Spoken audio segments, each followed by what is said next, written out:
I knew something was wrong the moment I opened the cabinet and saw the bottle wasn't where I had left it. At my age, you learn the shape of your own days the way you learn the outline of your own hands. And when something shifts, just a few inches, just enough to whisper that someone touched what shouldn't be touched, you feel it like a cold finger along your spine.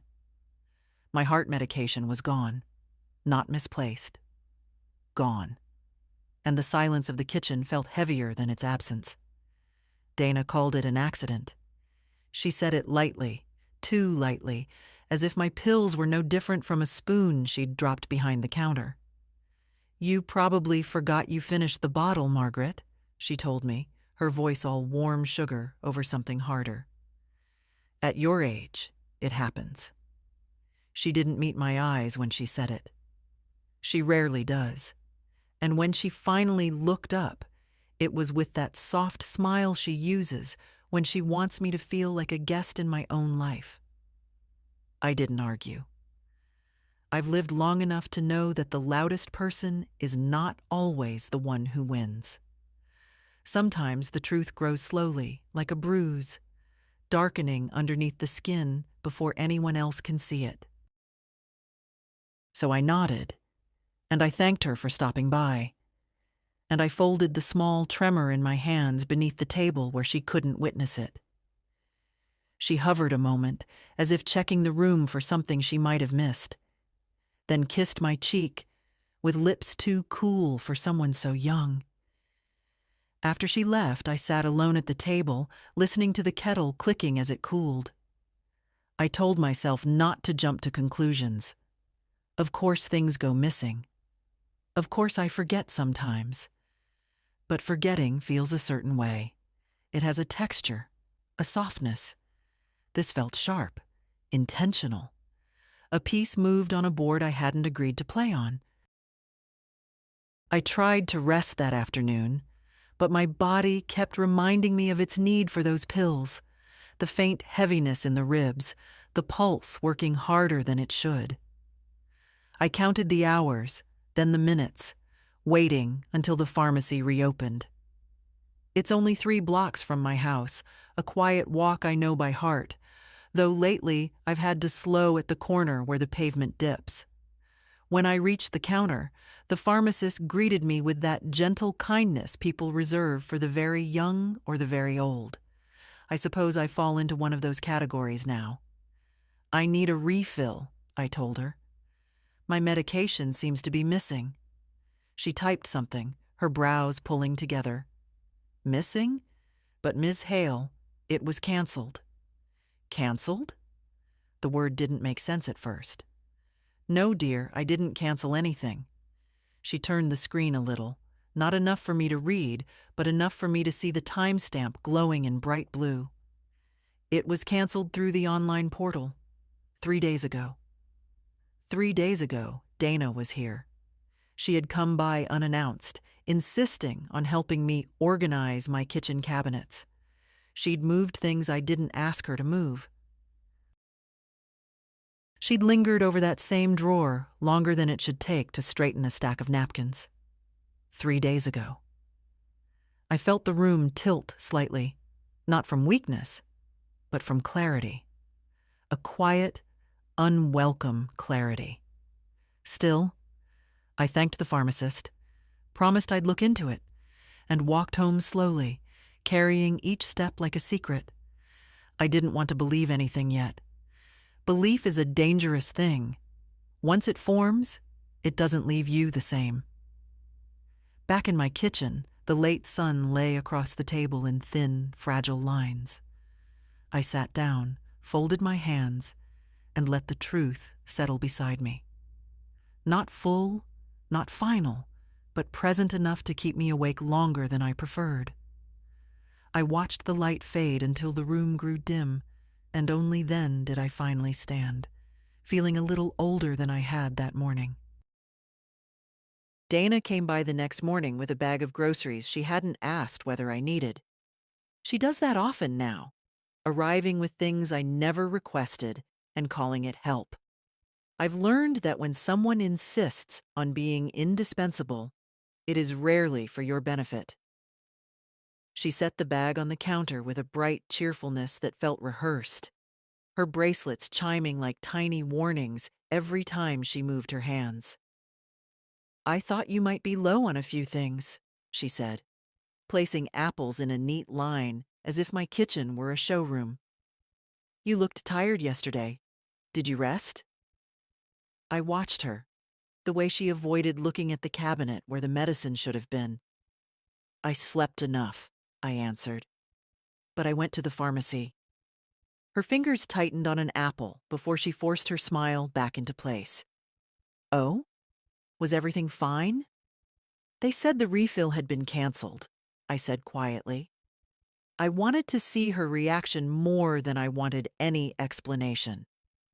It's remarkable what the face reveals before the words catch up. A flicker passed across her eyes. Recognition, I think, before she smoothed it over.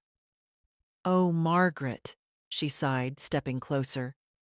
"That system is confusing." You probably clicked something without realizing. It happens, especially online.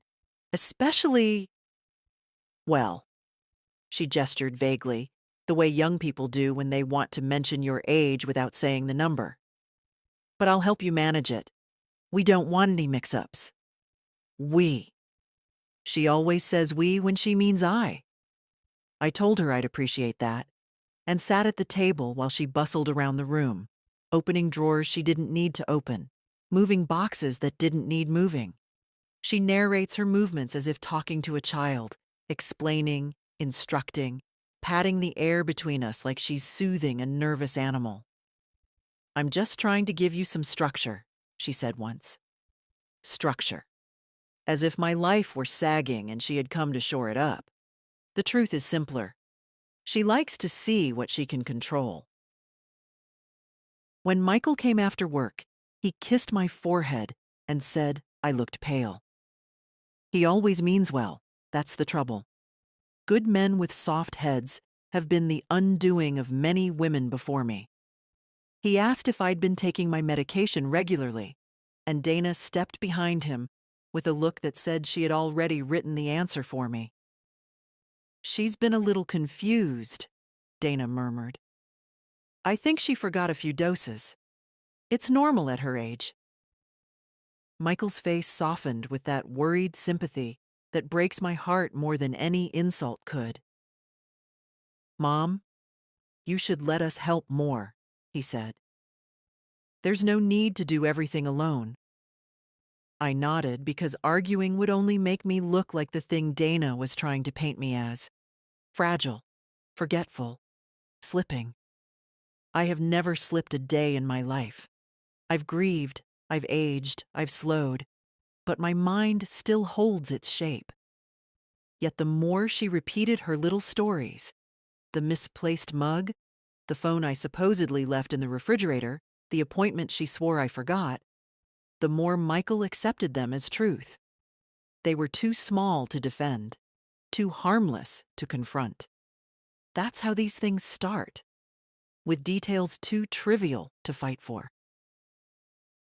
After they left that evening, the house felt overly quiet.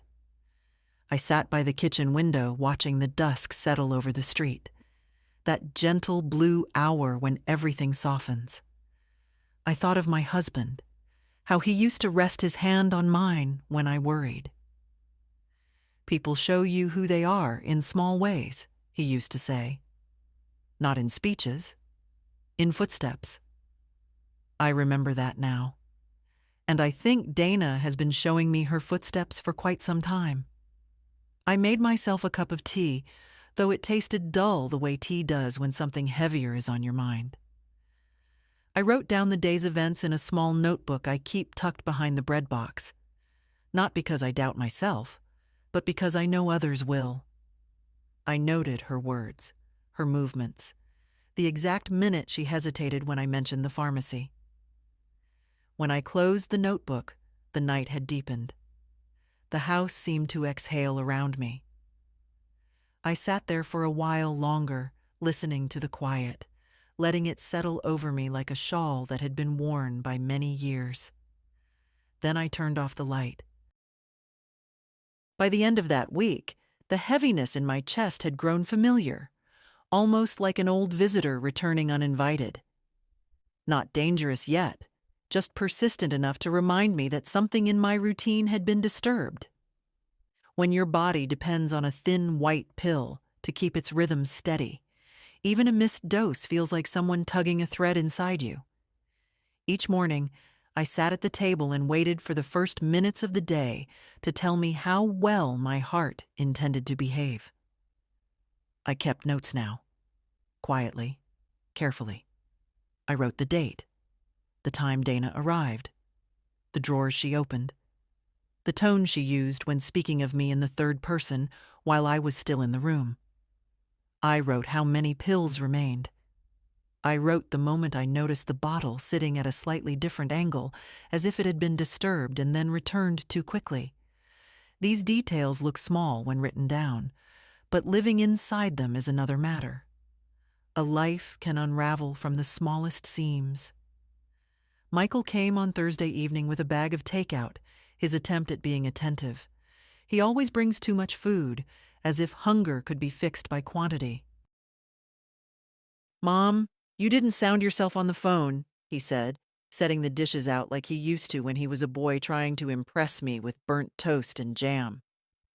"Are you taking your meds consistently? Dana said you seemed unsure yesterday." There it was again, her voice coming out of his mouth. "I'm taking what I have," I replied. "And I know exactly what I do each morning, Michael." He hesitated, a crease forming between his brows. "I just worry you're overwhelmed. There's a lot to manage at your age." She had taught him that phrase. It fit too neatly, too smoothly, like a coat she had draped over him until he believed it was his. We ate together, though my appetite was thin. He talked about work, long hours, the way time slipped through his hands. I listened, remembering the years when his problems had been schoolyard troubles, bruised knees, lost homework. Back then, he trusted me with everything. Now he trusted Dana with everything, including what he thought of me. When he left, he hugged me the way one hugs someone fragile. Quick, careful, as if afraid of breaking a bone. And then he was gone, leaving the house in its familiar stillness. That night, I woke twice, feeling my pulse racing before it settled again. I sat upright in bed, breathing slowly, reminding myself I was still here. There is a particular fear that comes with being old. Not death itself, but the idea that someone might usher you toward it before your time, all while claiming it was for your well-being. In the morning, I called my doctor's office, not because I believed they would have answers, but because I needed something anchored in reason. The receptionist told me my chart showed irregular refill activity, but insisted I must have changed something online. Everyone speaks so confidently about what an elderly woman must have done. They forget we have lived entire decades before they learned to tie their own shoes. After breakfast, I sat by the window with my notebook open on my lap. I wrote down my symptoms: slight shortness of breath, occasional dizziness, the faint tremor in my fingers. I wrote the way Dana frowned when she noticed me writing. She asked once what I kept in that notebook, and I told her simply, "Things I don't want to forget." She laughed politely, but her eyes tightened the way they do when she is trying to decide how much of me she can shape. By Saturday, I had formed a quiet plan. I needed to see the pharmacy records again, not just the confirmation of the cancellation. I wanted the full history. I wanted every timestamp, every access point. People think we become naive with age, but I have lived long enough to recognize patterns in human behavior even when they try to hide beneath kindness.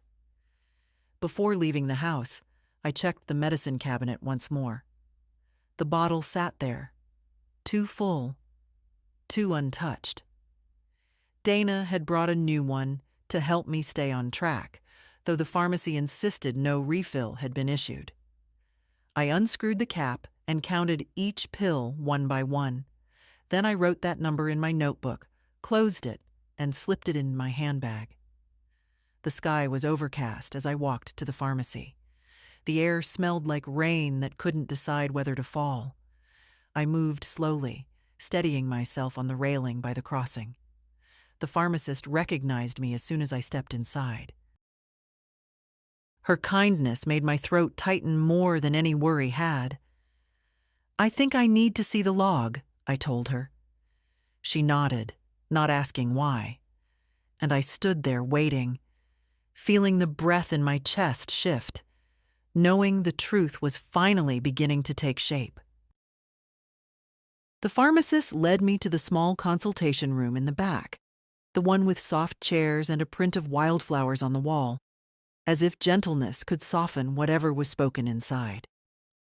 She closed the door and sat across from me, her hands folded in a way that told me she already knew this conversation would be delicate. Age teaches you to read hands as well as faces. Hands rarely lie. "I pulled the full activity log," she said quietly. "I wanted to make sure everything was accurate before I showed you." She turned the monitor toward me. A simple screen, lines of text, dates, timestamps, my name at the top. So ordinary, and yet each line felt like a needle sliding under my skin. The cancellation was there, of course, but not only that. It showed 3 login attempts the week before. 2 successful, 1 failed, and all of them performed from a device that wasn't mine. "I don't use the online portal," I said. "I wouldn't even know where to begin." "I know," she answered. "That's why I checked twice." One of the timestamps caught my eye. The afternoon Dana had stopped by with her cheerful insistence on reorganizing my cabinets. The same visit when she lingered near the drawer where I kept my paperwork. I remembered the way she had stood behind me while I washed a cup, her phone buzzing, her hands typing quickly before she slipped it into her pocket again. I felt something in my chest tighten. Not fear, not yet, but a recognition so sharp it nearly steadied me.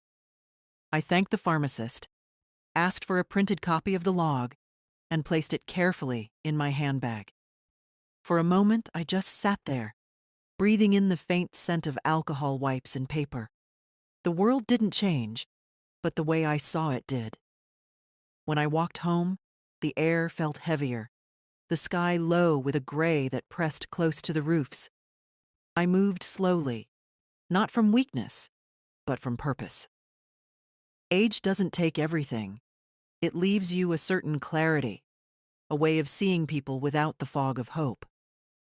By the time I reached my house, my steps had settled into something calm and deliberate. Dana arrived an hour later. She didn't knock loudly. She never does. She likes to enter as if she already belongs. She stepped inside, brushing past me with a bright smile that didn't reach her eyes. "I thought I'd check on you," she said. "You looked a little off yesterday." I watched her remove her coat, her movements smooth, controlled, as if she were stepping into a story she had rehearsed. She asked about my sleep, my appetite, my little spells. She tilted her head with practiced concern. Each question felt like a small, gentle test, as if she were trying to measure how much I understood of my own life. "I went to the pharmacy today," I said. Her hands froze mid-gesture. It was the smallest pause, but enough. Then she recovered, nodding with exaggerated relief. "Good. Did they sort out your confusion? Technology can be complicated." I didn't answer right away. Instead, I reached for my notebook on the table and opened it slowly. Her eyes flicked to it, just for a moment, then away. They gave me the activity log, I said. Quite interesting, really. Her smile faltered, then returned, thinner this time. Oh, Margaret, those systems make mistakes. You shouldn't worry yourself. Sometimes they copy old data from...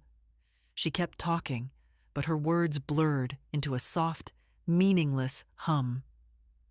I was watching her face, not listening to her excuses, the tightening at the corner of her jaw, the dryness at her throat when she swallowed, the faint, defensive shift of her shoulders. People try to mask their truths, but the body always betrays intention. I closed the notebook.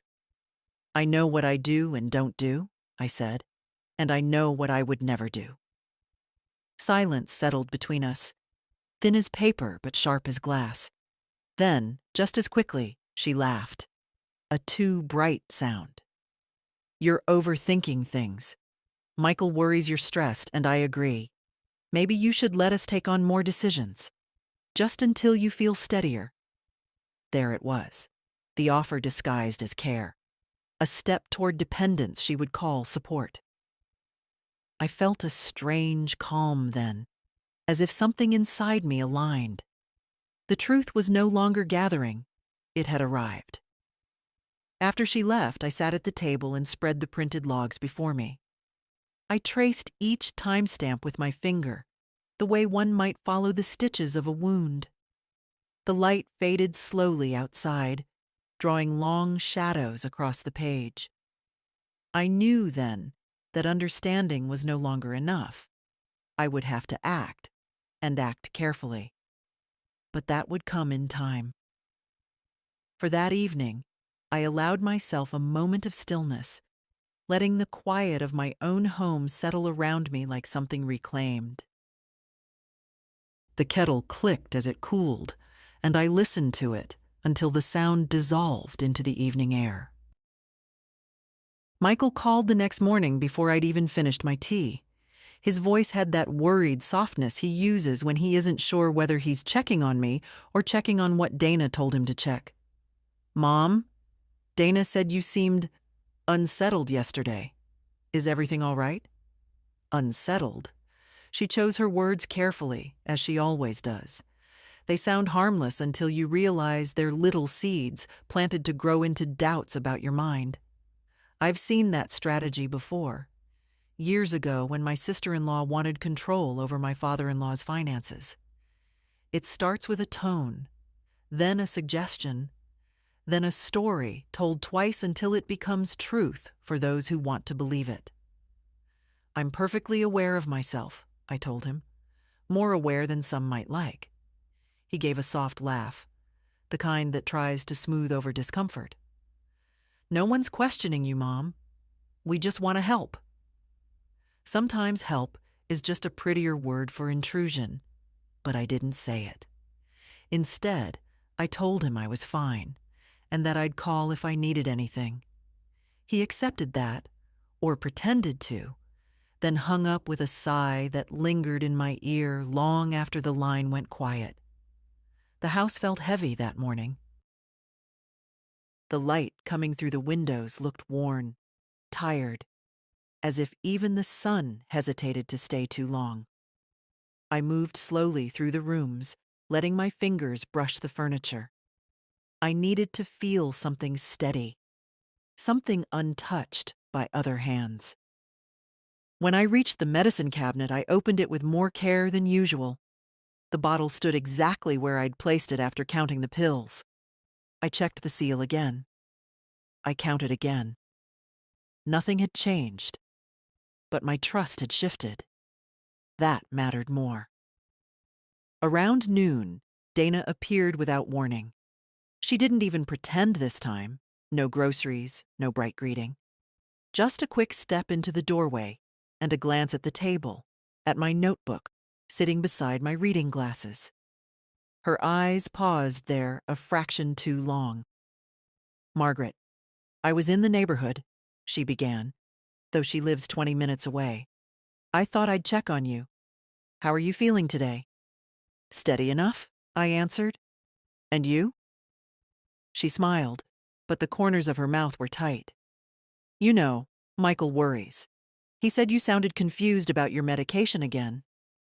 Again. A repetition meant to build a narrative she could later insist had always been true. Clever in a small way, cruel in a larger one. "I'm managing quite well," I said. "I wrote everything down." Dana glanced at the notebook again. I saw the calculation flicker behind her eyes. Not fear, not yet, but caution. It reminded me of a fox that realizes the henhouse has more locks than it expected. "Oh, you don't need to exhaust yourself writing every little thing," she said lightly, sitting down across from me. "Just rely on us. We're here to take care of the complicated parts." I looked at her hands. Beautiful, manicured, steady. Hands of someone accustomed to shaping things their way. "Life only becomes complicated," I said, "when someone starts rearranging it." She blinked, then gave a small laugh as if I'd told a joke. But her cheeks had flushed. "I'm just trying to help.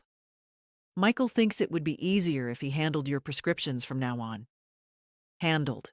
Another polite word for removed, redirected, taken out of my reach.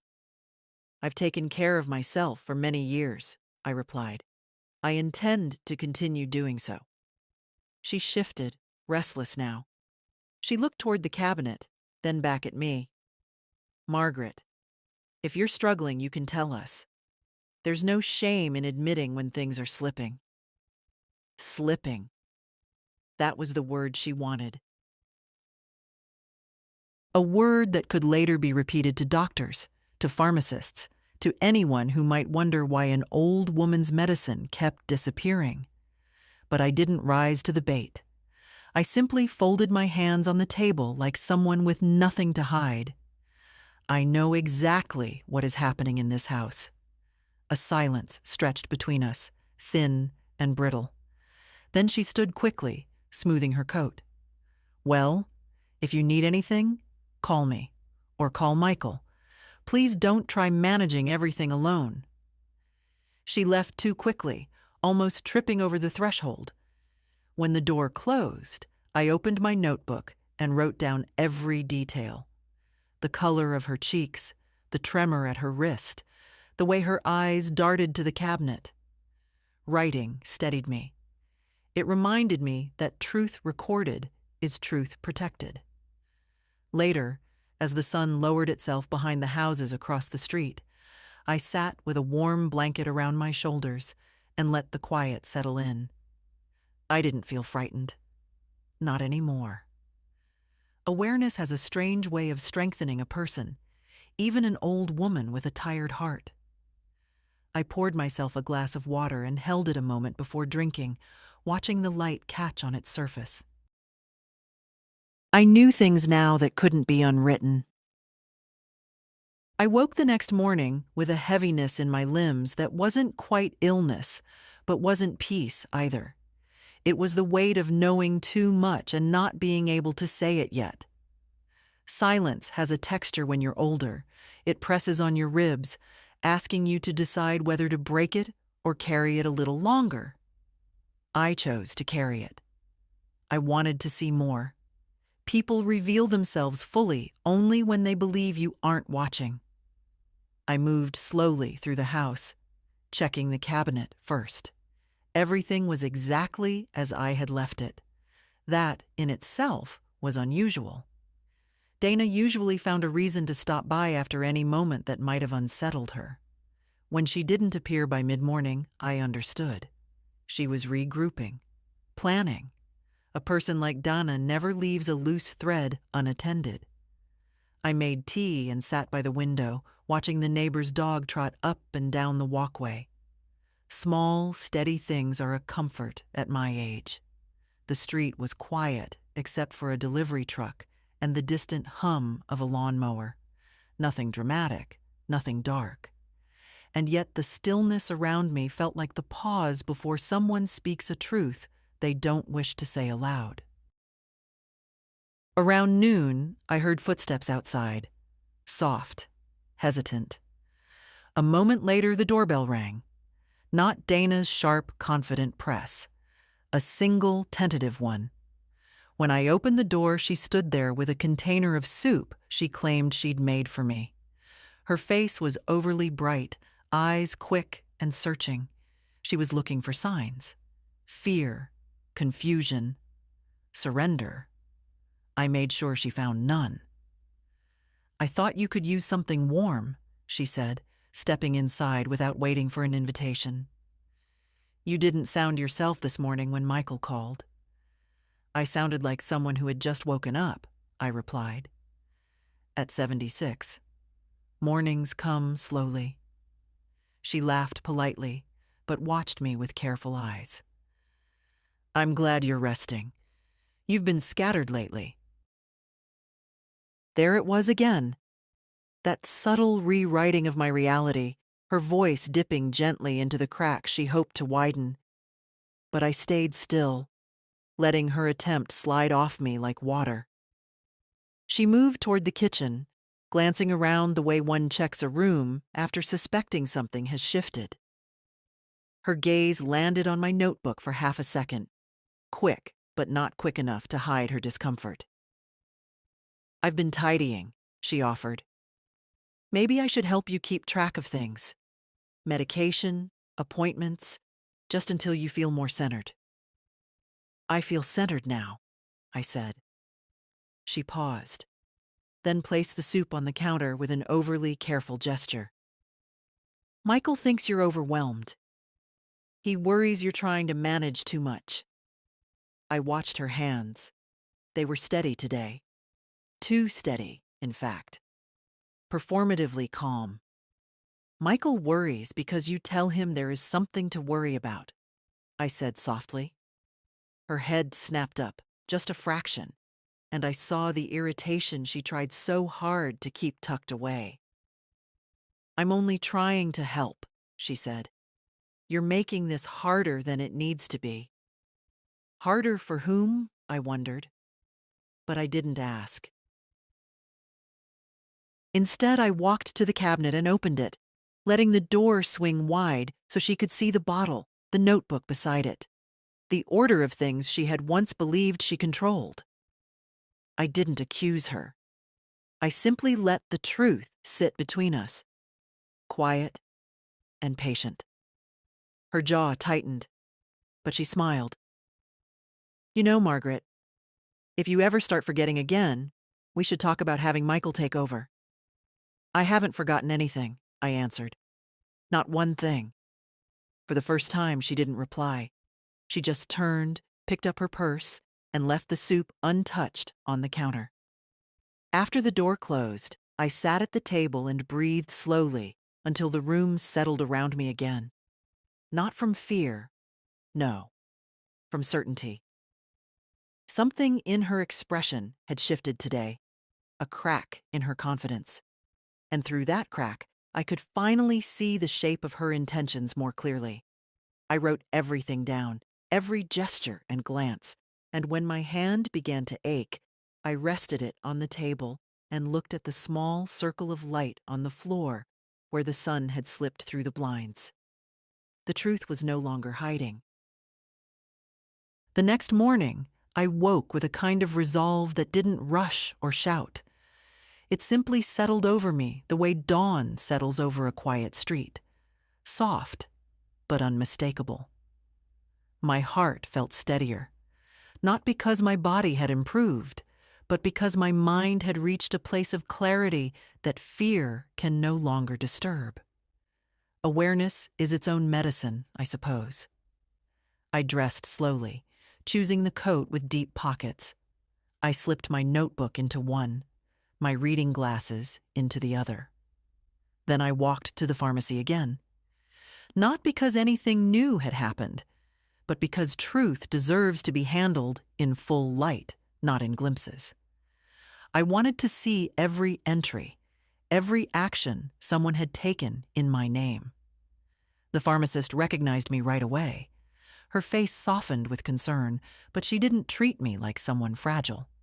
She invited me back into the small consultation room and printed the full activity history, this time including older logs. "I thought you might want the complete picture," she said. The pages were warm from the printer when she handed them to me. I held them carefully, the way one holds a letter from someone you thought you understood, but never fully did. Line after line revealed the same pattern. Logins at times I wasn't near a computer, cancellations I hadn't made, and attempts that aligned with days Dana had been at my house. Her presence had always felt intrusive, but now it felt documented. "Is this safe with you?" the pharmacist asked quietly. "It's safer with me than without it," I said. On the walk home, I didn't hurry. The sky was pale, washed clean by last night's rain. The sidewalk glistened faintly, and the trees seemed to whisper in that way. Old things whisper to each other when no one's listening. I thought about how many women my age have lived through betrayals of all kinds. Quiet ones, public ones, the ones wrapped in false concern. We learn to endure, but endurance is not the same as surrender. I reached my house just as a breeze picked up, carrying the distant sound of children playing somewhere down the street. That sound steadied me more than anything. Life continues, even when ours feels narrowed. Inside, I placed the pharmacy logs on the table and smoothed them flat. There was something powerful in seeing the truth laid out in ink. Age may take strength from the muscles, but it sharpens the eyes for dishonesty. Just after noon, as if summoned by the quiet, Dana arrived. She didn't knock politely. She knocked softly, strategically. When I opened the door, her first glance flicked over my shoulder toward the table. She was looking for evidence, though she'd never admit it. "Margaret," she said, her voice too sweet. "I've been thinking about yesterday. I think we got off on the wrong foot." I stepped aside, letting her in. Not because I welcomed her presence, but because I wanted her to see what I had chosen for her to see. Her eyes found the papers immediately. She froze. Not long, but long enough. "What's this?" she asked. "Everything," I replied. She approached the table slowly, scanning the pages without touching them. Her expression didn't break, but something flickered beneath it. A tightening, a small fracture in her practiced composure. "I don't understand why you're upsetting yourself like this," she said. "You're reading too much into ordinary mistakes." "Mistakes repeated with precision," I answered, "and always on days you visited." She straightened. "Are you accusing me of something?" "I'm acknowledging patterns," I said. "Patterns that have names, dates, and times." For a moment, she didn't speak. She seemed to be weighing her next step, like someone choosing between retreat and attack. But then she reached for the same tired script. "You know, Margaret, stress can distort memory. You've been anxious, and that can make things look different than they are." I looked at her, gently, steadily. "Nothing looks different to me. Everything is clearer than it's been in months." Her jaw tightened again, but she gathered her purse and gave a small, dismissive laugh. "If you want Michael to worry more, that's your choice. But you're creating problems that don't exist." She left quickly, her footsteps sharp down the walkway. When the door closed, I sat down at the table again. I traced the rows of printed text with my finger. Her denial hadn't shaken me. If anything, it confirmed the need for something more than quiet notes and careful watching. It was time to protect myself formally. But before doing anything, I folded the logs neatly and placed them in my drawer, beside the old photographs of my husband. I rested my hand on the wood a long moment, letting the stillness settle. Truth, once gathered, has its own weight. I sat with the pharmacy logs a long while before I could bring myself to move. Not from shock. No. Shock had passed. But from a calm resolve that needed space to settle into my bones. There comes a point in a woman's life when she stops hoping people will change and starts preparing for the moment she must protect herself from them. I had arrived at that point quietly, like stepping onto a different kind of soil, without realizing the ground had shifted. I reached for the old phone book I keep in the drawer beneath the tea towels. People laugh at such books now, but paper remembers what screens sometimes lose. My fingers stopped at the name I expected. Kenneth Bishop. My husband's friend. Our family's lawyer for decades, long before Dana was ever a shadow in our doorway. A man who once drank coffee in our kitchen and discussed the future with a gentleness rare in someone trained to fight with words. When I called, he recognized my voice before I finished my name. "Margaret," he said, his tone warm but edged with alertness. "It's been a while. What's going on?" "I need advice," I replied, quietly. He didn't ask for details on the phone. He simply told me to come in that afternoon. That, in itself, was kindness. He understood that I would not have reached out unless the ground under my feet felt unsteady. The walk to his office took longer than it once did. My steps are slower these days, but not uncertain. I moved with the care of someone who knows each action matters. The streets were busy with errands and school children and the ordinary noise of life, but I felt as if I were walking inside a glass corridor untouched by the rush of others. Kenneth greeted me at the door himself. His hair is grayer than I remember, his shoulders stooped a bit, but his eyes carry the same sincerity I trusted years ago. He led me to his office. Wood panels, worn leather chairs, the faint smell of old books and dust, and waited until I sat before asking anything. "What happened?" he asked gently. I placed the folded pharmacy logs on his desk. He opened them with the precision of someone used to reading important truths hidden inside unremarkable documents. As he scanned the lines, his expression changed, not dramatically, but enough. Concern replaced curiosity. Then concern shifted into something firmer. "Margaret," he said slowly, "these entries were not made by accident." "I know," I replied. "And you didn't give anyone access?" "I've never touched the portal." He nodded, absorbing this, then leaned back in his chair. "This looks intentional, coordinated." He hesitated, choosing his words with the care of a man who knows the weight they carry. "Has anyone been pressuring you about your health, your independence, your legal affairs?" I thought of Dana's soft voice, her hovering concern, her insistence that I was slipping, the way she touched my cabinet without my asking, the way she spoke for me when Michael was near. "Yes," I said, "not openly, but enough." He steepled his fingers. "These kinds of patterns often precede attempts to obtain power of attorney or access to accounts." His voice softened. "I'm sorry, Margaret."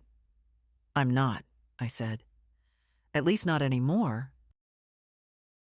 I'd rather see clearly than be loved blindly." He gave a small smile, the kind meant for someone facing something difficult with dignity. Then he slid a folder toward me. "I'd like to put a few protections in place. Nothing dramatic. Just safeguards in case this behavior continues. You'll remain fully in control, but it will make it much harder for anyone to intervene without your consent." I listened carefully as he explained, a formal note on my medical directives, a restriction on financial access, a record of my current mental competency filed quietly but officially. Ordinary measures, yet powerful when used as a shield. He placed a final sheet before me.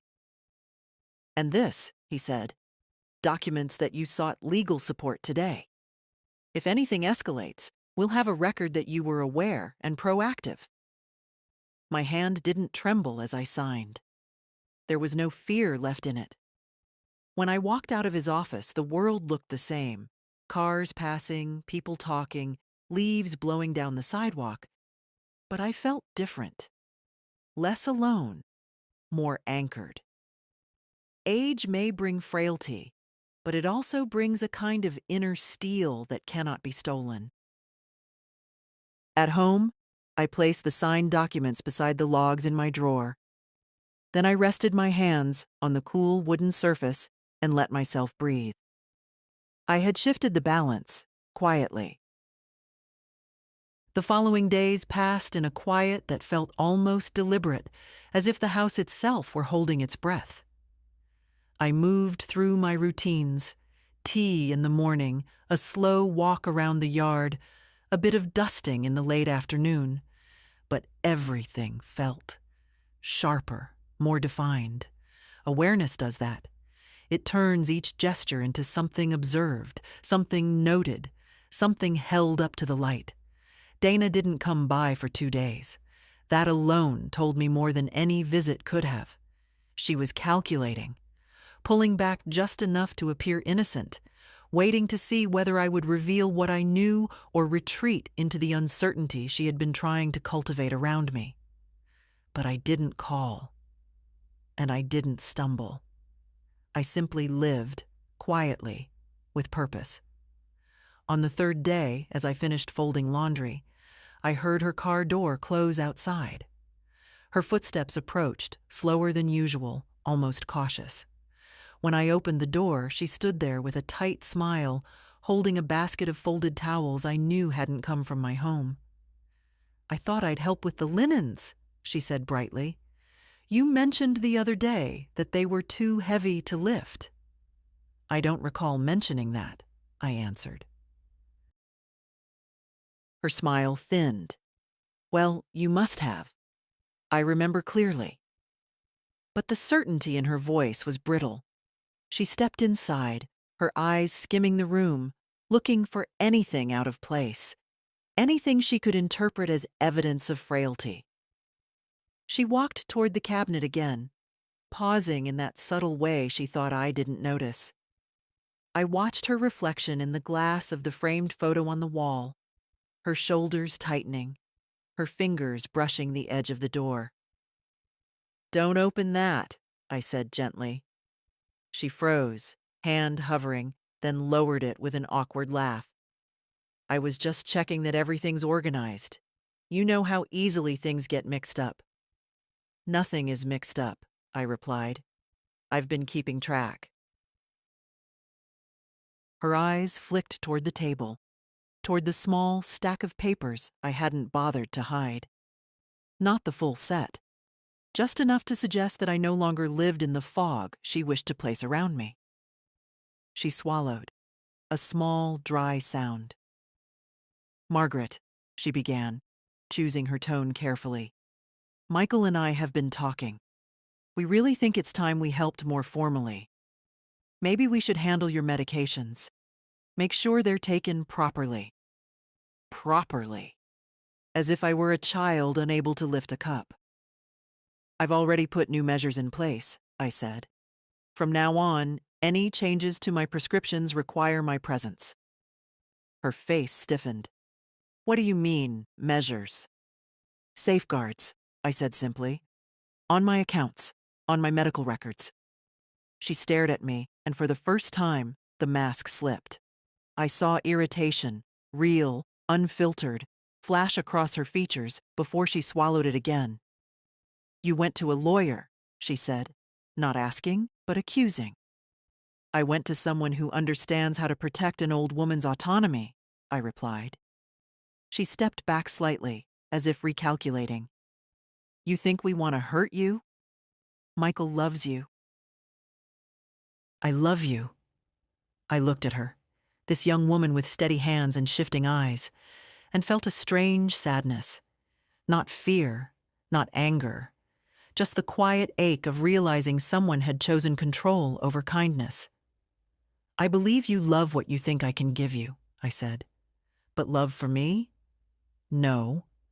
You would have needed to look at me to feel that." Her breath hitched. Just a breath. But it was enough.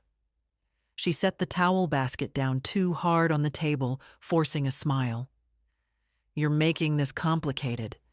There's no need to involve lawyers or pharmacies. We're family. Let us take responsibility." "Responsibility is earned," I said, "and you've shown me who you are." A long silence followed. She didn't move. Neither did I. The house seemed to listen. Then she picked up her purse. "I should go," she said sharply. "Michael will be worried." I opened the door for her. She didn't meet my eyes as she left. When the house was quiet again, I returned to the table and wrote down every detail of her visit, her words, her pauses, the tremor in her voice she tried to hide. I rested my pen and let the silence settle around me. The line between concern and control had never been clearer. The next morning, I woke with a strange lightness in my chest. Not relief, not victory, but a steadiness that comes when the truth finally stops hiding. I moved through the house with unhurried purpose, opening curtains, folding blankets, letting sunlight touch corners that had felt dim these past weeks. Even the air felt different, as if it acknowledged the small boundaries I had quietly reclaimed. After breakfast, I sat at the table with my notebook and a cup of tea, considering what needed to happen next. Watching was no longer enough. Counting pills, noting times, those had been the steps of someone uncovering a pattern. But protecting myself would require something firmer, something more deliberate. I needed control restored where it had been quietly eroded. I called the pharmacy first. The young technician recognized my voice, and after a moment of polite verification, she confirmed the change Kenneth had arranged. All modifications to my prescriptions now required my physical presence and signature. No remote cancellations, no digital adjustments. The relief I felt was small but tangible, like a lock sliding into place. After that, I arranged something else, something more immediate. A simple, alarmed lockbox. Nothing dramatic, just a clean metal container with a code only I knew. The delivery arrived midday, the box light but strong in my hands. I placed it inside the cabinet, exactly where the old bottle once sat in plain view. This time, when I closed the cabinet door, the click felt like reclaiming something I hadn't realized I'd lost. In the afternoon, the notification system went live. A quiet, discreet service Kenneth had set up. From now on, any login attempt, any inquiry, any pharmacy action under my name would trigger an alert to my phone and to his office. A small measure, but profound in its implication. I was no longer alone in this. Just as I finished testing the alert with a mock login, I heard a car pull into the driveway. Not Michael's, Dana's. The rhythm of her steps was unmistakable. Quick, controlled, each one placed with purpose. When I opened the door, she greeted me with a smile that didn't reach her eyes. "I thought I'd stop by," she said. "Make sure you're doing all right." "I'm managing," I replied. Her gaze flicked toward the cabinet almost immediately. An involuntary movement, like a habit she had not yet unlearned. She walked into the kitchen and reached for the faucet, talking about nothing in particular: the weather, a neighbor's new dog, a sale at the grocery store.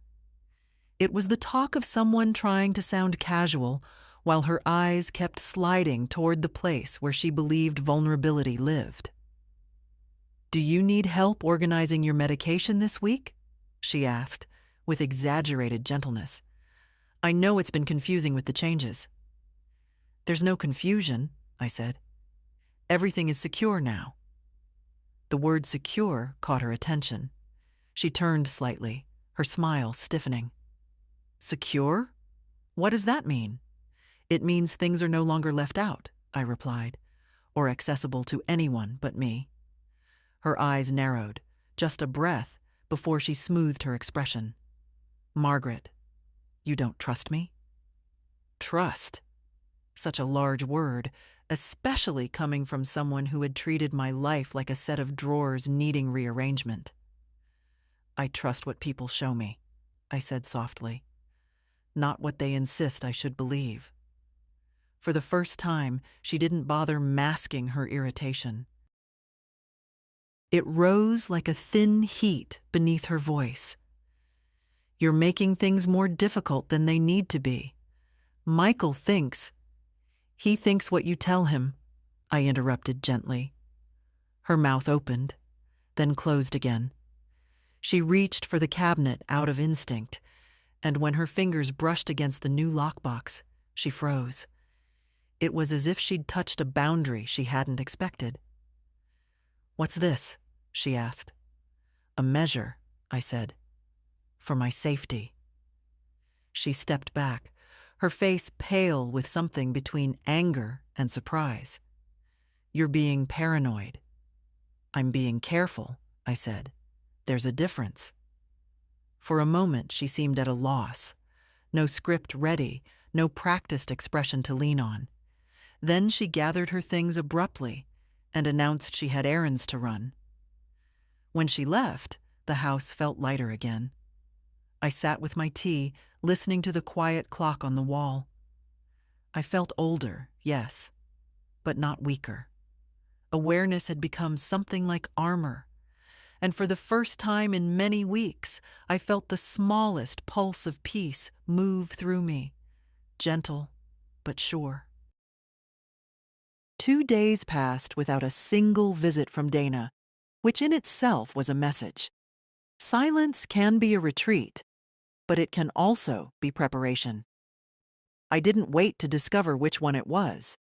I moved through my house with a steadiness I hadn't felt in months, checking the lockbox each morning, reviewing the alerts on my phone as though I were tending a small garden of truth. Nothing had been touched. No unauthorized logins. No pharmacy inquiries. A stillness before something inevitable. That afternoon, as I was watering the plants by the window, my phone buzzed. Not a call, an alert. An attempted login to my pharmacy account from an unrecognized device. The message appeared calmly, without drama, as if it were notifying me of rain. The second notification followed immediately. A copy had been sent to Kenneth's office. I felt neither fear nor shock, only a slow exhale, like realizing you were right to trust your instincts all along. Minutes later, the phone rang. Kenneth's measured voice filled the room. Margaret, we received the alert. Are you safe? I am, I said. Quite safe. Good. I'll contact the pharmacy's compliance officer and file a report. This pattern is no longer subtle. It's deliberate, and it's documented. He paused. You've done exactly what you needed to do. After we ended the call, I stood in the kitchen for a long moment, letting my fingers rest on the counter. The afternoon light fell in soft, slanted lines across the floor, and in that quiet glow, I realized something.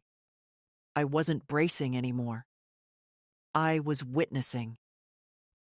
Half an hour later, as if the alert had pulled her from wherever she was, Dana appeared at my door. She didn't knock loudly. She never does when she's uncertain. Her smile was thin, her breath slightly quick.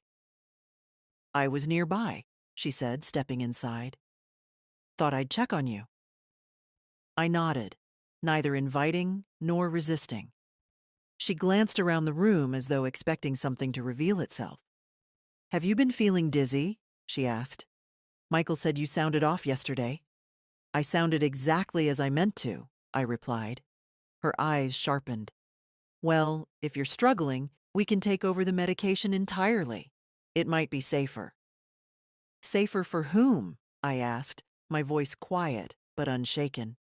She blinked, thrown off. What do you mean? I reached into my pocket and held up my phone, the screen still displaying the alert. There was an attempt to access my account today. I'm notified now, immediately. She stared at the screen, her expression tightening, the mask slipping just enough to reveal the tension underneath. You think I did that? I think, I said gently, that patterns rarely lie. Her shoulders stiffened. You're overreacting. Technology glitches all the time. It wasn't a glitch, I said, and it wasn't an accident.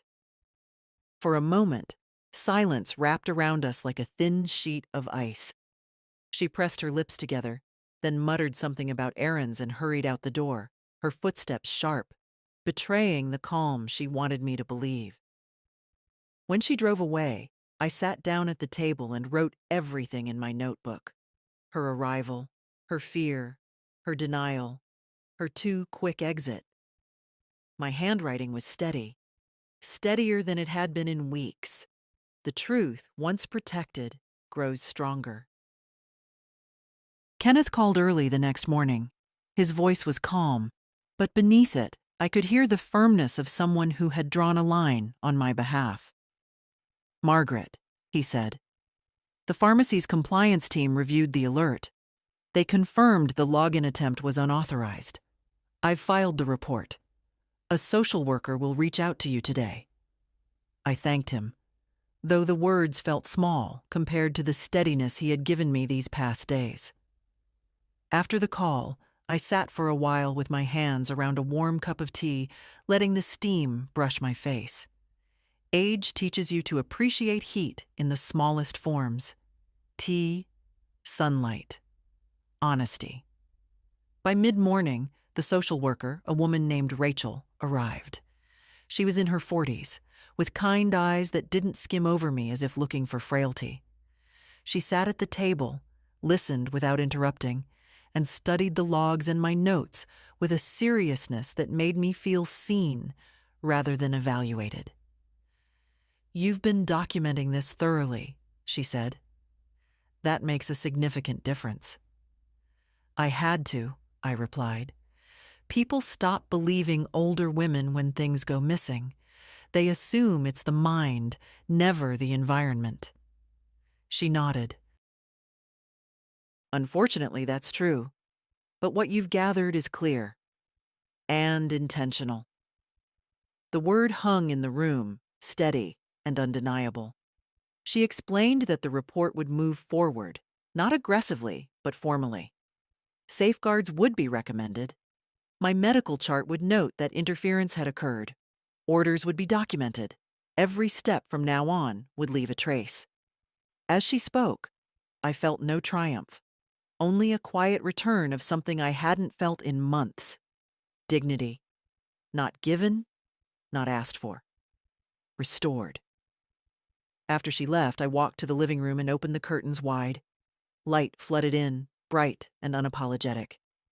I stood there for a moment, letting it wash over my hands. They tremble a bit now. Age does that.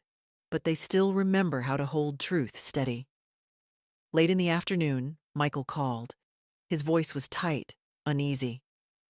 "Mom," he said, "Dana told me you're getting social services involved. What's going on?" His question wasn't angry, just uncertain. I could almost hear him rubbing his forehead the way he did when he was a boy struggling with homework. There were irregularities, I said. The pharmacy confirmed it. I needed support. There was a long pause. Dana said you're confused, that you might be imagining things. I let the silence settle before I answered. I'm many things, Michael. Tired, old, slower than I used to be. But confused is not one of them. He didn't respond right away. The pause stretched, soft but strained. Mom, Can I come by tomorrow? Without Dana? Yes, I said gently. I think that would be good. When the call ended, I looked around my quiet house. The photographs on the shelves, the chair my husband once favored, the kitchen where so much of my life had unfolded. Everything felt the same, and yet something had shifted. The weight in the air had eased. Near dinner time, I checked my phone. No new alerts, no attempts, no intrusions. For the first evening in weeks, I felt entirely inside my own life again. And the quiet, for once, felt like a friend instead of a warning. Michael arrived the next morning, looking older than he had any right to at 43.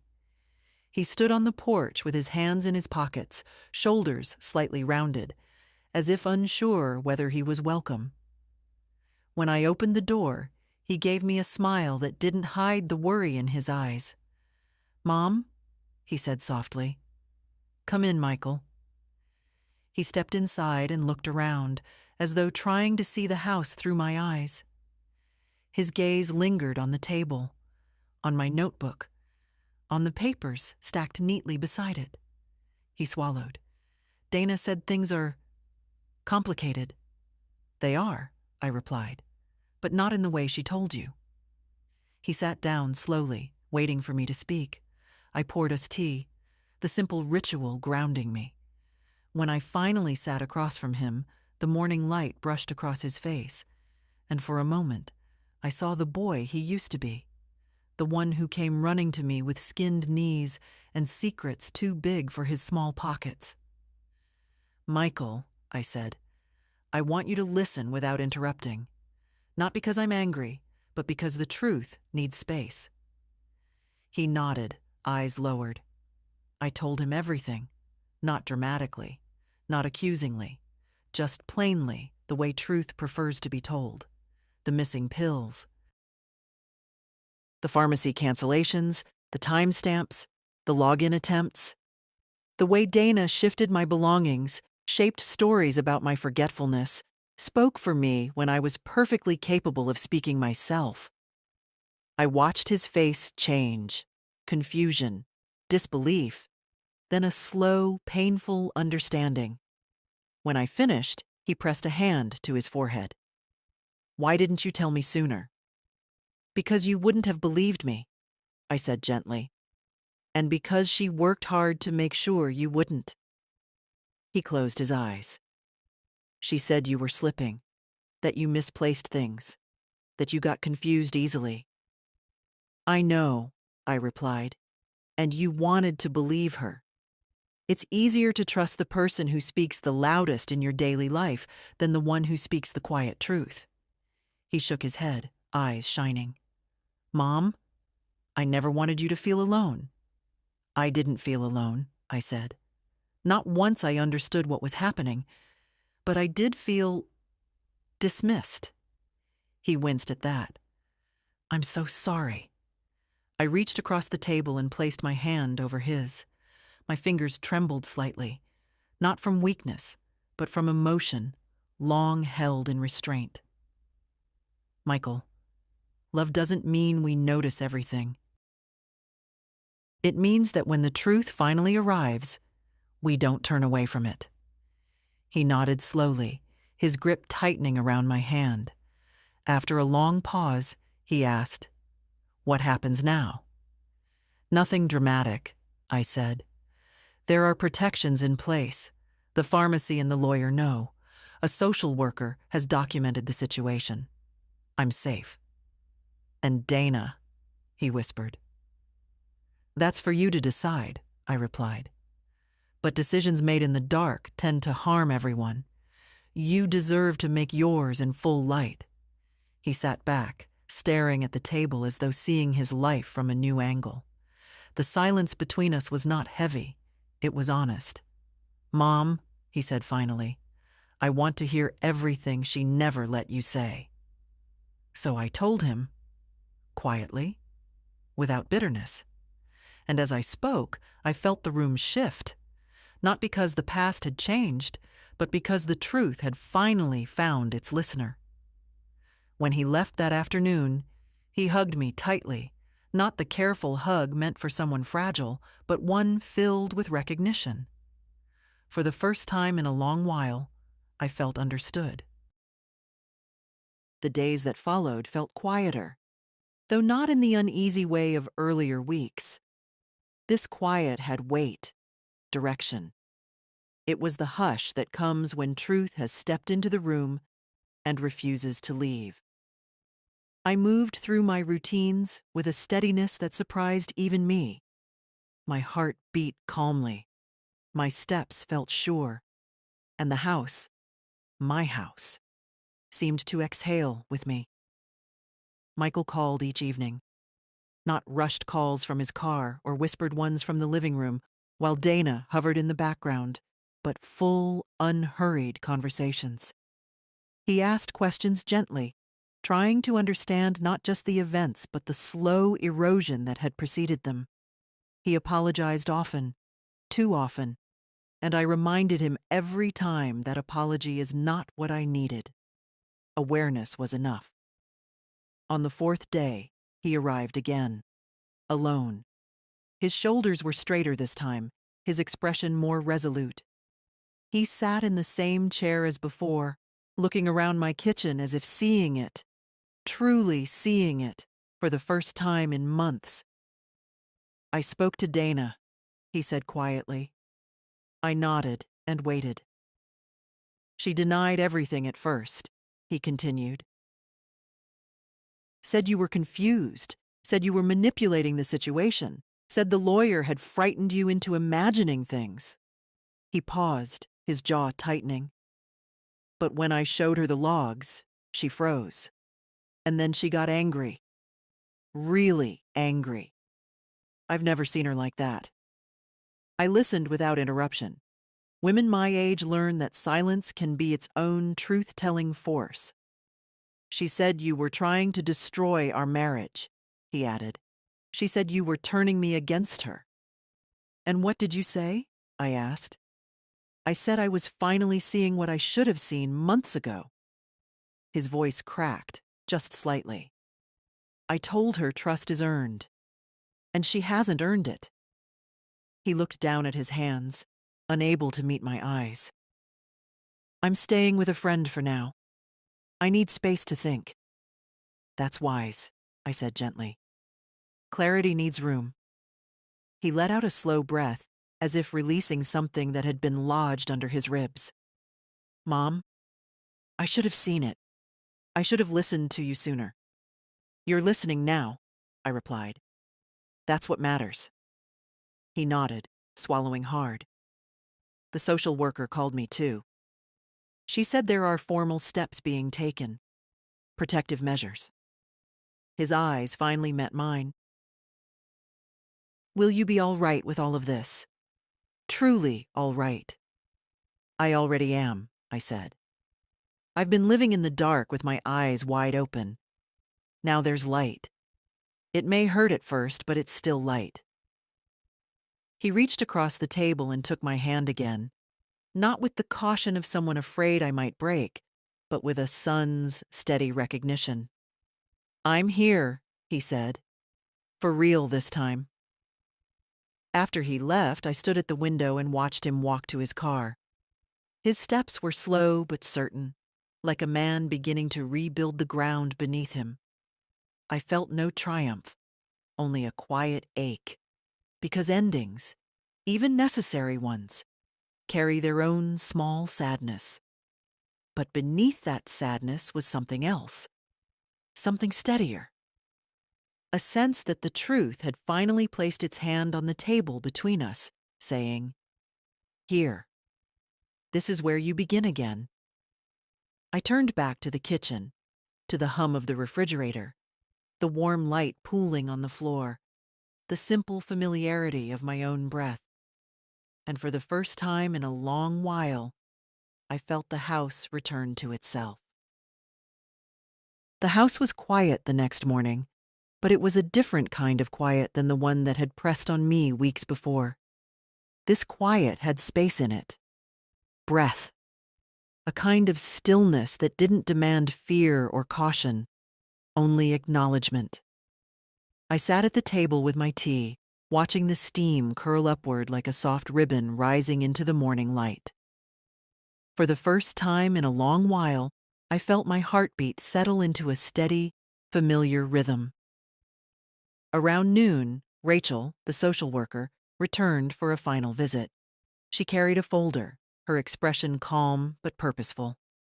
"I just wanted to update you," she said, sitting across from me. "Everything is officially documented. Your safeguards are active, and your accounts are protected. If anyone tries to interfere again, the system will respond immediately." "I appreciate that," I said. And I did. Not in the way one appreciates a favor, but in the way a person appreciates a door finally being locked against the wind. She closed the folder gently. "I also spoke with your son. He understands the seriousness now." "He's learning," I said softly. "Sometimes people need to see the whole picture before they recognize the cracks." She smiled. "You've handled all of this with remarkable clarity." "Clarity comes from surviving long enough to stop doubting what you see," I replied. After she left, I stepped outside for a short walk. The trees along the sidewalk were shedding late leaves, gold, rust, a few clinging to summer's green. I shuffled through them, hearing their soft crackle beneath my shoes. Small sounds can remind you that you're still part of the world, still moving forward, even if your bones ache. Michael arrived in the late afternoon. He knocked softly, then opened the door as he used to when he was young, peeking in as if to be sure he wasn't intruding. He held a bag of groceries, but not as an offering of control, only care. "I didn't want you to lift too much," he said. "May I put these away?" "Yes," I said. "You may." We worked side by side in the kitchen, and the simplicity of it, two people placing fruit in bowls, sliding jars onto shelves, felt almost healing. When he finished, he rested his hands on the counter and looked at me. "I've spoken to Dana again," he said quietly. I waited. "She admitted to some things," he continued. "Not directly, not fully, but enough for me to understand who she's been when I wasn't looking." He paused, his eyes clouding. "I don't know what our future looks like, but I know she won't be managing your life again." "That's your decision," I said gently. "Not mine." He nodded. "I just needed you to know I'm not blind anymore." I reached out and touched his hand. Seeing clearly is the beginning of healing, not the end. For a moment he looked as though he might cry, but instead he squeezed my hand and let out a long, unsteady breath. "I'm sorry for all the times I didn't listen. I forgave you long before you knew to ask," I said. "We do that, we mothers." After he left, the sun dipped behind the trees, casting long shadows across my living room. I sat in my favorite chair, the one my husband used to warm before me, and let the quiet gather again. But this quiet felt earned, claimed, mine. I thought about all the women my age who live in houses full of memories, but surrounded by people who mistake age for weakness. It's an old story, older than any of us. But sometimes, even in these late chapters of our lives, we find our voice again, not loud, not sharp, but certain. And certainty, I've learned, is a kind of freedom. I closed my eyes for a moment, feeling the gentle hum of my own breath. It wasn't victory I felt. It wasn't revenge. It was something simpler, something steadier. Dignity, returned to its rightful place. Before going to bed, I wrote one final line in my notebook. I remained myself through all of it. Then I turned off the light, and the darkness felt peaceful, not threatening. If this story touched you, dear reader, Let your heart leave a trace. Share your thoughts, and if you'd like to walk through more stories with me, follow along. I see how that APSMT hurts. What? Emergency medicine called an accident. This is attempted murder. This is elder abuse. This is deliberately withholding life-sustaining medication from someone and then lying about it when caught. And then, getting caught in that lie by pharmacy records that prove premeditation. This is criminal activity that could have resulted in death, serious injury, or medical crisis. And I am shaking with rage at what this implies. Let me break this down, piece by piece, because every single word in this title represents a layer of malicious intent, calculated cruelty, and ultimately, justice through documentation. My daughter-in-law hid my medication. Hid, not misplaced, not forgot where it was, not accidentally moved. Hid. That's an intentional act. That's deliberately concealing something. That's taking medication and putting it somewhere the person who needs it can't find it. And we're talking about medication. Not just any possession, medication. Medicine that someone relies on to manage their health, to prevent complications, to stay alive, potentially. Medication is not optional. It's not recreational. When someone needs medication, they need it. Missing doses can have serious consequences depending on what the medication is for. If it's blood pressure medication, missing doses could cause stroke or heart attack. If it's diabetes medication, missing doses could cause diabetic crisis. If it's seizure medication, missing doses could trigger seizures. If it's blood thinners, missing doses could cause clots. If it's heart medication, missing doses could cause cardiac events. The list goes on. Hiding someone's medication is playing Russian roulette with their life. And the daughter-in-law did this. She took medication that wasn't hers, that she had no right to touch, and she hid it. That requires planning. That requires opportunity. That requires the person to be alone with the medication long enough to take it and conceal it. This wasn't spontaneous. This was calculated. Why would someone hide their mother-in-law's or father-in-law's medication? Let me speculate on possible motives. All of them dark. Motive 1. Financial gain through death or incapacitation. If the in-law dies or becomes incapacitated, maybe there's inheritance at stake. Maybe there's life insurance. Maybe there's property. The daughter-in-law might be trying to speed up death or force a health crisis that leads to guardianship or other control mechanisms. Motive 2. Wanting them out of the house. Maybe the in-law lives with the daughter-in-law and son, and she wants them gone. By causing a health crisis through medication withholding, she might force hospitalization, nursing home placement, or death, all of which remove the in-law from her home. By causing a health crisis through medication withholding, she might force hospitalization and nursing home placement or death, all of which remove the in-law from her home. And please remember that this is beyond fairness. Resentment and revenge. Maybe there's conflict between daughter-in-law and in-law. Maybe she feels disrespected or criticized. Instead of addressing conflict directly like an adult, she's trying to harm her through medication withholding. That's attempted murder, masquerading as passive aggression. Motive 5. Wanting to prove incompetence. If the in-law can't even keep track of their medication, that might be used as evidence they're no longer capable of living independently. This could be a setup for guardianship proceedings or forced placement in assisted living. Any of these motives is criminal. Any of these motives shows a person who's dangerous and needs to be held accountable. and the daughter-in-law probably thought she'd get away with it by claiming it was an accident, and called it an accident. This is the cover-up. This is the lie told when caught. When the mother-in-law or father-in-law realized their medication was missing and started asking questions, the daughter-in-law didn't confess. She didn't apologize. She lied.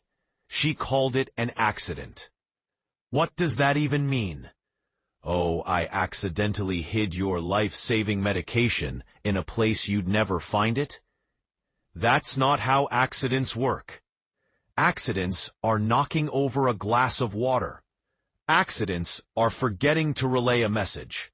Medication doesn't accidentally get hidden. It gets deliberately concealed. But the daughter-in-law probably calculated that claiming accident would make her seem innocent and well-intentioned. Avoid blame and consequences. Make the in-law feel guilty for accusing her. Create doubt about whether it was really intentional. Give her plausible deniability if investigated. She probably thought playing dumb and claiming accident would be enough to escape accountability. She probably thought the in-law would accept her explanation and move on. Maybe even apologize for suspecting her. She underestimated her victim. The pharmacy logs told a different story. This right here, this is justice. This is evidence. This is why documentation matters. The pharmacy keeps logs, records of when prescriptions are filled, when refills are due, how many pills should be in the bottle, when the medication was last picked up. And those logs contradicted the daughter-in-law's accident story. What might the pharmacy logs have revealed? Let me speculate. Scenario 1. Multiple lost prescriptions. Maybe this wasn't the first time medication went missing. Maybe the logs show a pattern of early refill requests because medication kept being lost or misplaced. One incident could be accident. Multiple incidents is a pattern that suggests intentional interference. Scenario 2. Refill timing that doesn't match. Maybe the daughter-in-law claimed the medication was just refilled, so there should have been plenty. But pharmacy logs show it was actually due for refill soon, meaning pills should have been running low naturally. Except they were hidden, creating artificial shortage. Scenario 3. Someone other than the patient requesting refills. Maybe pharmacy logs show the daughter-in-law has been picking up the medication, giving her access and opportunity to tamper with it. Maybe she's been asking suspicious questions about dosages or fill dates. Scenario 4. Evidence of tampering. Maybe when the medication was finally found, the pill count didn't match what pharmacy logs said should be there. Pills were missing from the bottle, not just the bottle itself being hidden. Scenario 5. Proof of deceit.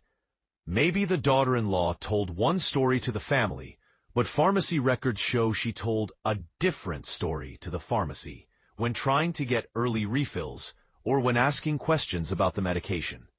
Whatever the pharmacy logs revealed, it was enough to prove the accident claim was a lie. And that's critical because it transforms this from he said, she said, into documented proof of deception and likely criminal intent.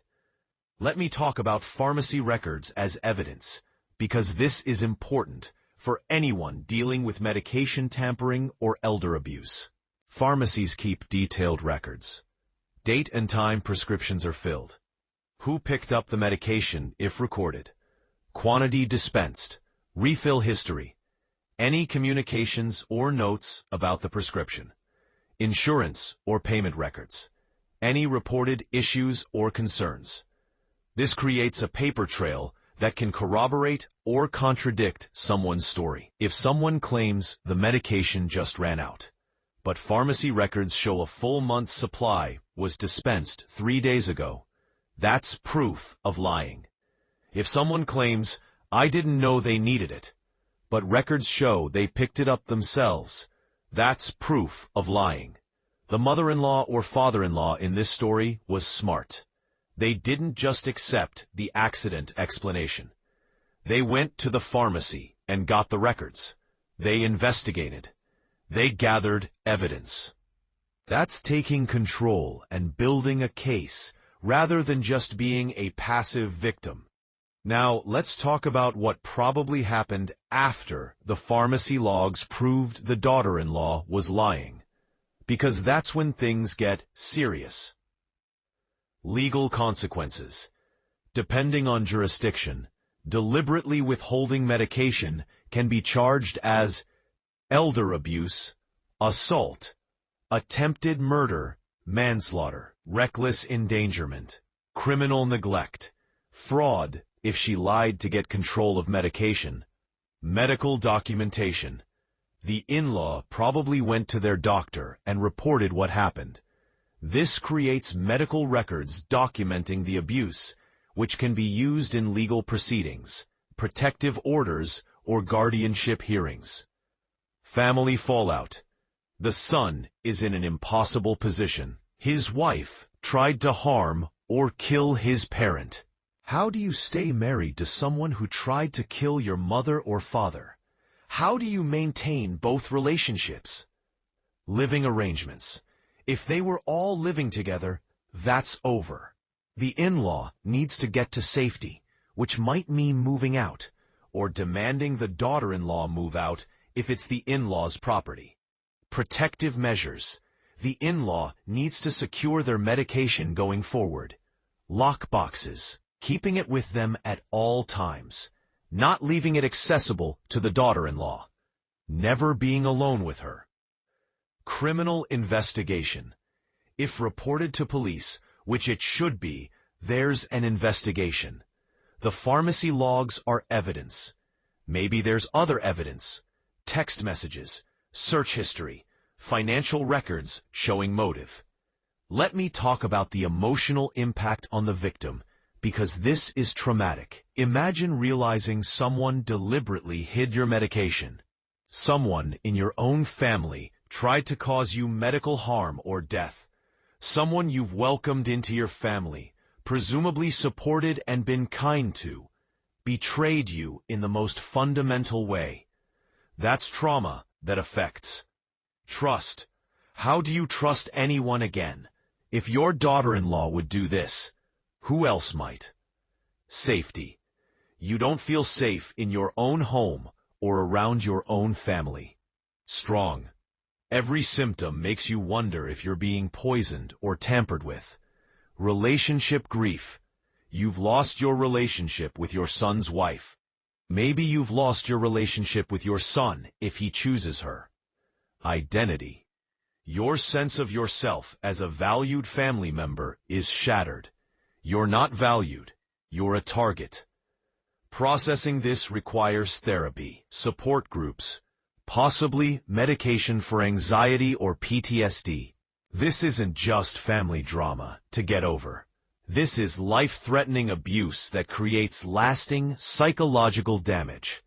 Now let's consider the son's position, because this is his nightmare. His wife tried to harm his parent. What does he do? If he has any moral compass, he protects the parent immediately. Get them to safety. Ensure medication security. Confronts the wife. Demand truth and accountability. Reports to authorities. This is criminal activity that needs to be reported. Separates from the wife. You can't stay married to someone who tried to kill your parent. Supports prosecution. Testify. Provide evidence. Cooperate with investigators. But realistically, some sons fail this test. Some sons believe the wife's lies over the parent's evidence. Minimize what happened. She wouldn't really hurt anyone. Pressure the parent not to report it. Think of the family. Choose the wife over the parent. She's my wife, what do you expect? Gaslight the parent. Are you sure you didn't just misplace it? If the son fails to protect his parent from his wife's attempted harm, he's complicit. He's choosing his marriage over his parent's life. And that reveals his character as profoundly as his wife's actions reveal hers. Let me talk about patterns, because medication hiding is often not an isolated incident. It's usually part of a broader pattern of abuse that might include financial exploitation, accessing bank accounts, stealing money, isolation, preventing contact with other family or friends, verbal abuse, insults, threats, degradation, physical abuse, pushing, shoving, rough handling, neglect, not providing adequate food, hygiene assistance, care, emotional manipulation, guilt trips, gaslighting, control tactics.